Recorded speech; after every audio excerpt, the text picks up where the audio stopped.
प्रकार भेद पूर्व भिडियो मु भाषार संज्ञा स्वरूप आलोचना करी भिडियो भाषार प्रकार भेद आलोचना करुच्ची। भाषार प्रकार भेद कालर अखंड प्रवाह रे भाषा तार एक बा अनन्य रूप परिवर्तन रे देखा देइछि। अनेक विविधता उपरे एही विविधता तार एक स्वतंत्र परिचय सृष्टि करिबारे सहायक होइछि। ताहाकु भाषा विज्ञानीगण चारोटी आधार रे विभागीकरण करिसंती, यथा इतिहास आधारित रूपरेख। इतिहास आधारित रूपरेख होउछि समय आधारित रूपभेद। समय कर्मे एक भाषा अन्य रूप धारण करी विभिन्न नाम रे परिचित हुए, तहिंरू पुणी विभिन्न रूप अन्य नाम रे उद्भव होई पारे।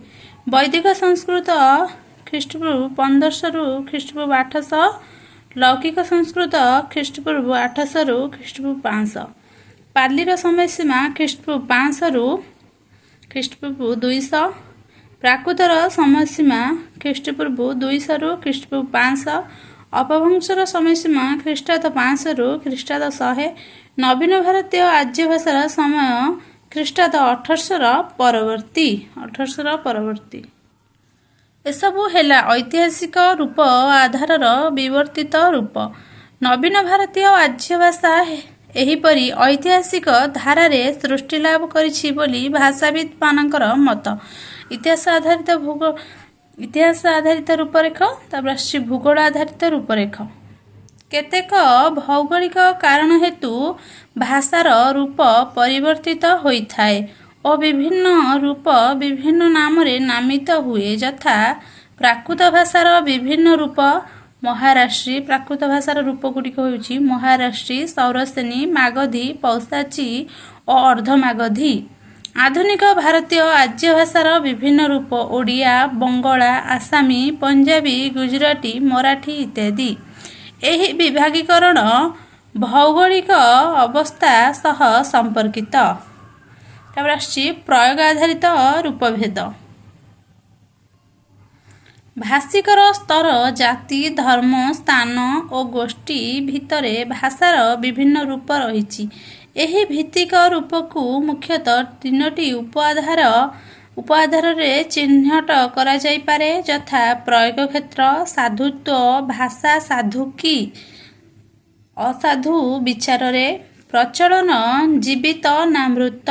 एही सबु आधार को नहीं गढ़ी उठे भाषार विविध रूप, यथा जातीय भाषा, राष्ट्र भाषा, राज्य भाषा, साहित्यिक भाषा, लौकिक भाषा, व्यावसायिक भाषा, प्रामाणिक भाषा, अपभाषा, साधु भाषा, मातृभाषा, जीवित भाषा इत्यादि। निर्माण आधारित रूपभेद।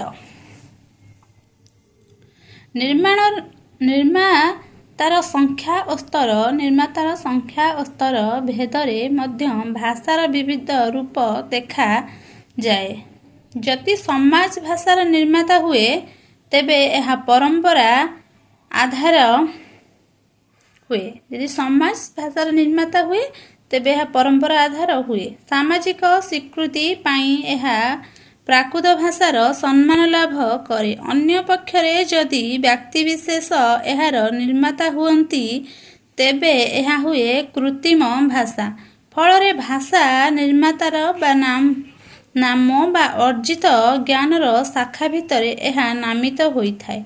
उदाहरण स्वरूप शारदा दासଙ୍କ भाषा, बलराम दासଙ୍କ भाषा, चर्या गीतिकार भाषा, राधानाथ भाषा, फकीरमोहनଙ୍କ भाषा, वैज्ञानिक भाषा, राष्ट्रीय भाषा इत्यादि नाम रे नामित हुए। एहिपरि भाषा को चारिटी भाग में विभक्त करागला। इतिहास आधारित रूपरेख, भौगोलिक आधारित रूपरेख, प्रयोग आधारित रूपरेख, निर्माण आधारित रूपभेद।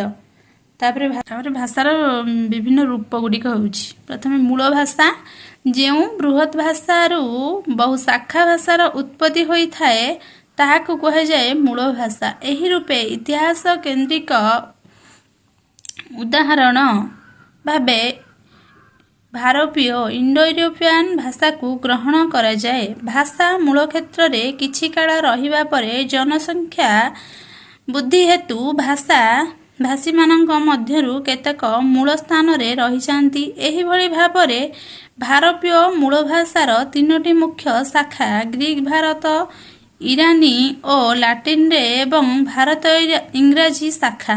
ଭାରତୀୟ ଆର୍ଯ୍ୟ ଭାଷା ପଶାଖା ଓ ଏହି ପ୍ରଶାଖା ସଂସ୍କୃତ, ପାଲି, ପ୍ରାକୃତ, ଅପଭ୍ରଂଶ ଆଦି କ୍ଷୁଦ୍ର ପ୍ରଶାଖାରେ ପରିଣତ ହୋଇଥିବାର ଲକ୍ଷ୍ୟ କରିହୁଏ।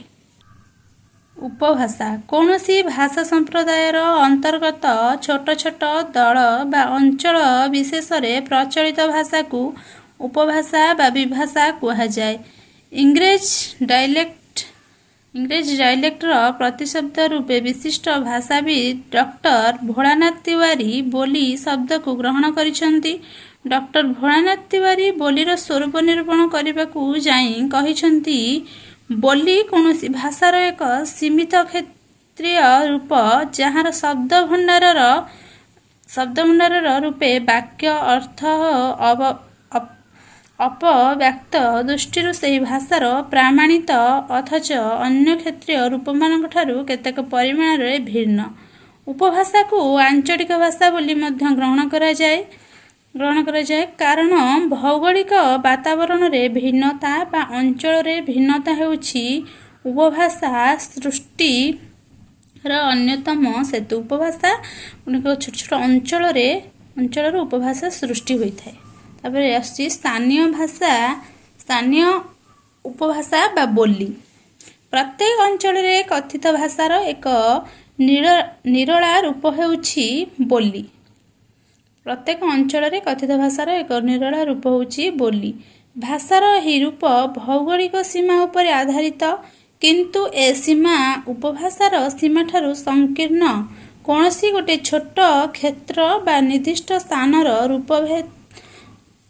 ସ୍ଥାନରେ ବ୍ୟବହୃତ ଭାଷାକୁ ବୋଲି କୁହାଯାଏ। ଏହା ବ୍ୟକ୍ତି ବୋଲିର ସାମୂହିକ ରୂପ।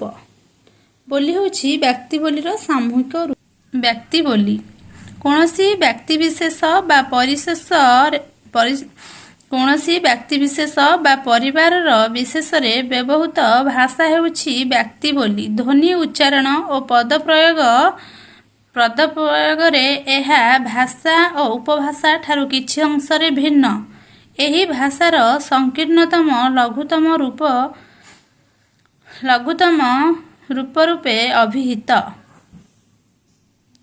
ରାଜଭାଷା ଅନେକ ରାଜଭାଷା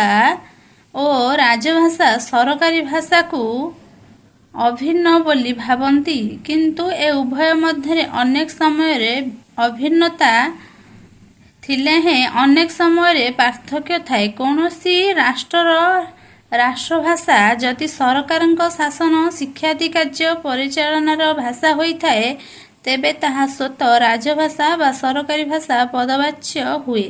ଉଦାହରଣ ସ୍ୱରୂପ, ଇଂରେଜ ଶାସନ କାଳରେ ହିନ୍ଦୀ ଭାରତବର୍ଷର ରାଷ୍ଟ୍ରଭାଷା ଥିଲା, କାରଣ ଏହା ରାଷ୍ଟ୍ରର ଜନତା ଦ୍ୱାରା ଶାସନ କାଳରେ ହିନ୍ଦୀ ଭାରତବର୍ଷର ରାଷ୍ଟ୍ରଭାଷା ଥିଲା। କାରଣ ଏହା ରାଷ୍ଟ୍ରର ଜନତା ଦ୍ୱାରା ସ୍ୱୈଚ୍ଛିକ ଭାବେ ପାରସ୍ପରିକ ବିଚାର ବିନିମୟ ମାଧ୍ୟମ ରୂପେ ଗୃହୀତ ହୋଇଥିଲା, କିନ୍ତୁ ଏହା ରାଜଭାଷା ନଥିଲା। ଇଂରାଜୀ ରାଜଭାଷା ଭାବରେ ପ୍ରଚଳିତ ଥିଲା। ଯେଉଁ ଭାଷା ସରକାରଙ୍କର ପଦବାଚ୍ୟ ହୁଏ ତାହାକୁ ଆମେ ରାଜଭାଷା କହିବା। ତାପରେ ରାଷ୍ଟ୍ରଭାଷା ଯେତେବେଳେ ଉପଭାଷା ଅନ୍ୟ ଭାଷାମାନଙ୍କ କ୍ଷେତ୍ରରେ ପରିବ୍ୟାପ୍ତ ହୋଇ ସମସ୍ତଙ୍କ ପ୍ରତିନିଧି ସ୍ଥାନୀୟ ହୁଏ, ସେତେବେଳେ ତାହା ପ୍ରାମାଣିକ ଭାଷା ପଦବାଚ୍ୟ ହୁଏ। ସେହିପରି ପ୍ରାମାଣିକ ଭାଷା ଯେତେବେଳେ ଅନ୍ୟ ପ୍ରାମାଣିକ ଭାଷାମାନଙ୍କ କ୍ଷେତ୍ରରେ ପରିବ୍ୟାପ୍ତ ହୋଇ ବିଭିନ୍ନ ଭାଷାଭାଷୀମାନଙ୍କ ପାରସ୍ପରିକ ବିଚାର ବିନିମୟ ଏବଂ ସମ୍ପର୍କ ସ୍ଥାପନର ସର୍ବସାଧାରଣ ମାଧ୍ୟମ ରୂପେ ଗୃହୀତ ହୋଇଥାଏ ଓ ସମଗ୍ର ରାଷ୍ଟ୍ରରେ ସ୍ୱୀକୃତି ପାଏ, ଏହା ରାଷ୍ଟ୍ରଭାଷା ଭାବରେ ପରିଚିତ ହୁଏ। ସଂକର ଭାଷା ହେଉଛି ଆବଶ୍ୟକତା ଦୃଷ୍ଟିରୁ ଦୁଇ ବା ତତୋଧିକ ସମ୍ପୂର୍ଣ୍ଣ ଭାବେ ସମସ୍ତଙ୍କୁ ଭାଷା କୌଣସି କାର୍ଯ୍ୟ ତୁଲାଇବା ଲକ୍ଷ୍ୟ ବା ସ୍ଥାୟୀ ଭାବରେ ମିଳିତ ହୋଇ ଏକ ତରଳ ବୋଧଗମ୍ୟ ଭାଷା ସୃଷ୍ଟି କଲେ ସେହି ଭାଷାକୁ ସଂକର ଭାଷା କୁହାଯାଏ। ଏହିପରି ଭାଷାର ପ୍ରକାରଭେଦକୁ ଚାରି ଭାଗରେ ବିଭକ୍ତ କରାଗଲା। ତାର ରୂପଭେଦ ଗୁଡ଼ିକ ହେଉଛି ଏଗୁଡ଼ିକ।